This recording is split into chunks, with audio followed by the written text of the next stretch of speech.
This story speaks to the relentless pursuit of greatness. Every extraordinary achievement, every song that played before recording, every device we use, all of it stems from people who were driven, almost possessed by their goals. My childhood was wild and unsupervised. No one checked if I did my homework or told me to be home for dinner. It was just, be back before dark or you'll be in trouble. I'm probably the last generation to grow up without the internet. For fun, we'd collect change, put it on train tracks and wait for the trains to flatten it. We'd sneak out to meet at the river, like characters in Tom Sawyer. Life was an adventure, unsupervised, just exploring. But things at home were chaotic. My dad worked all the time, and though we were okay, vacations were cheap motel stays. My parents eventually split, and I was the one who had to tell my dad that my mom was cheating. That moment sticks with me. I remember the table, his posture, everything. My relationship with my mom was tough. Then I got into trouble.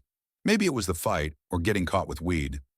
And she gave me an ultimatum: shape up or get out.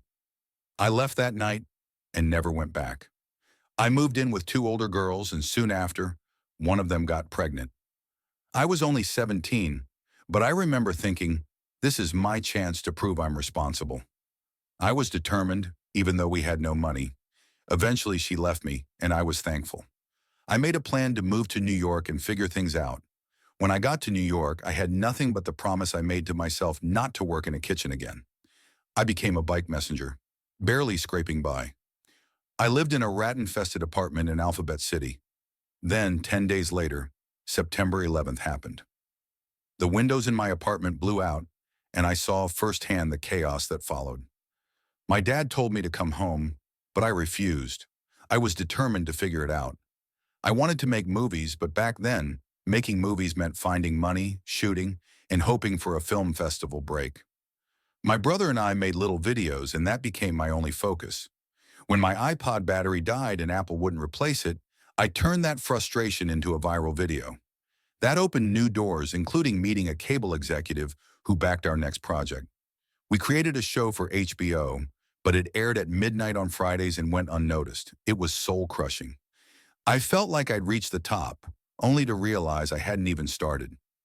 Out of that frustration, I turned to YouTube, and within a year, my channel was doing better than major networks. Starting my daily vlog was exciting, but it consumed my life. For 800 days, it was all I did.